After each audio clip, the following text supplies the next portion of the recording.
नमस्कार दोस्तों, मैं मृत्युंजय आपका स्वागत करता हूं हमारे इस चैनल सटीक परामर्श में।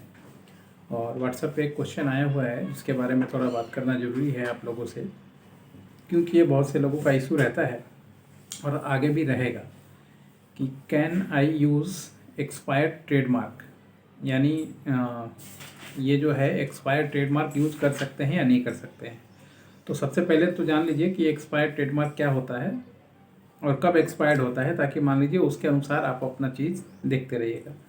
कोई भी ट्रेडमार्क जब आप करवाते हैं और अगर वो आर में कन्वर्ट हो जाता है तो वो रजिस्टर्ड हो जाता है, और रजिस्टर्ड ट्रेडमार्क का भी एक वैलिडिटी, एक टाइम होता है।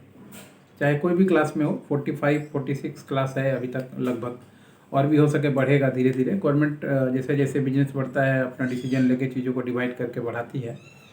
तो इसमें क्या होता है, 10 साल के लिए कोई भी ट्रेडमार्क जो है, जो रजिस्टर्ड ट्रेडमार्क जो होता है, जो रजिस्टर्ड हो जाता है, आर हो जाता है, सर्टिफिकेट आपके पास आ गया या ऑनलाइन दिखने लगा, तो 10 साल के लिए वो वैलिड होता है। अभी जो प्रेजेंट में रूल है गवर्नमेंट का वो, और 10 साल बाद जाके आपको फिर से उसको रिन्यू कराना पड़ता है। और वही सर्टिफिकेट अगर मान लीजिए आप रिन्यू नहीं करा रहे हैं तो ये एक्सपायर्ड सर्टिफिकेट उसी को बोला जाता है। मगर चक्कर क्या है, आपको पहले मौका दिया जाएगा। अगर मान लीजिए आपने R2R में जाना है, यानी पहले 10 साल आपका हो गया और रजिस्टर्ड है आपका ब्रांड, फिर आप चाहते हैं कि रजिस्टर्ड ट्रेडमार्क के प्रोसेस में ना जाएं, क्योंकि ट्रेडमार्क का प्रोसेस हो जाएगा तो ओपन टू ऑल हो जाएगा, कोई भी फाइल कर सकता है। आप R2R में ही जाएं तो उसमें गवर्नमेंट फ़ीस जो है लगभग डबल के आसपास का फ़ीस लेती है, और फिर से आपको R2R में ही कन्वर्ट करके दे देती है। लगभग 6 महीना 8 महीने का टाइम लगता है, फ़ीस ज़्यादा लगता है, मगर फिर से आपको 10 साल के लिए वो ब्रांड मिल जाता है।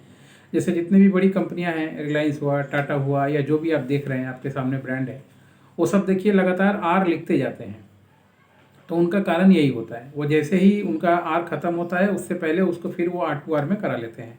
वो ओपन टू ऑल नहीं करते हैं कि कोई भी फिर से उसको ट्रेडमार्क फाइल कर दे और दूसरा कोई ले ले, क्योंकि इससे ब्रांड का बहुत बड़ा नुकसान है। आप मान लीजिए 10 साल मेहनत करके आपने ब्रांड खड़ा किया और फिर अगर वो आप उसको रिन्यू नहीं करा रहे हैं, ओपन टू ऑल में चला जा रहा है, तो दूसरा कोई आपका कॉम्पिटिटर अगर जान जाए इस बात को, तो वो आराम से TM फाइल करके ले सकता है और उसको आसानी से मिल भी जाएगा, क्योंकि जब जगह खाली हो रहा है और दूसरा कोई आ जाएगा तो उसको तो मिल ही जाएगा। इससे पहले कि आपका काम है कि जगह खाली नहीं करने देना, सीट बुक करके रख देना, सिंपल सा हिसाब है।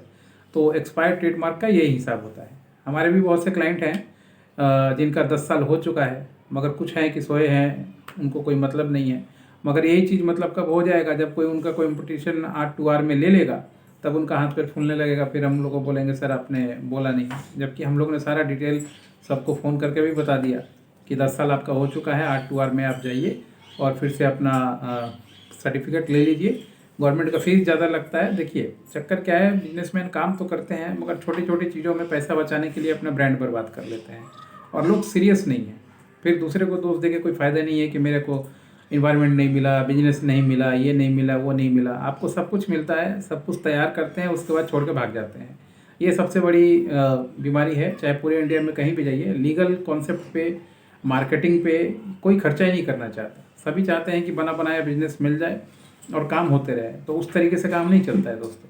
अभी आप अगर काम कर रहे हैं, बिजनेस कर रहे हैं, तो आपको ट्रेडमार्क चाहिए ही, लीगल एक आदमी आपके साथ हमेशा होना ही चाहिए, और आपके साथ मार्केटिंग का एक आदमी हमेशा होना चाहिए, ताकि आपको हमेशा नया नया प्रोडक्ट या ब्रांड जो आ रहा है मार्केट में, आपको मार्केटिंग बताते रहे, ताकि आप लड़ पाएँ, खड़ा हो पाएँ और नया बिजनेस या पुराना बिजनेस कर पाएँ। नहीं तो नया कोई लड़का आएगा, अपना यूनिक कॉन्सेप्ट लगाएगा, आप देखते रह जाइएगा, ताला मारने के सिवाय आपके सामने कुछ नहीं रहेगा। आपको अपना बिजनेस बंद करके घर जाना पड़ेगा। आपने देखा कोविड के बाद कितने लोगों ने बिजनेस बंद कर दिया।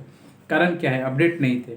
सिस्टम से लड़ने से कुछ नहीं होगा, अपने आप को अपडेट करना पड़ेगा, फिर जाकर बिजनेस चलेगा। कोविड में तो हम लोग के लिए भी कोविड था, मगर हम लोगों ने उसका उपाय सोचा, यूट्यूब में आया, फेसबुक में आए, वीडियोस बनाए, ब्लॉग लिखे। जब मान लीजिए ऑफलाइन मार्केटिंग नहीं चल रहा है उतना अच्छा, तो आपको ऑनलाइन में आना पड़ेगा और आपको मेहनत करना पड़ेगा। अगर आप नहीं जानते हैं कैसे होता है तो फिर आपको कोई आदमी रखना पड़ेगा, नहीं तो फिर बिजनेस बंद होने के सिवाय कोई उपाय आपके सामने नहीं रहेगा। आशा करता हूँ जो सही पॉइंट है हमने बताया है, आपको अच्छा लगे ना लगे वो बात का बात है, मेरा काम है सही चीज़ बता देना। आज के लिए इतना ही, नमस्कार।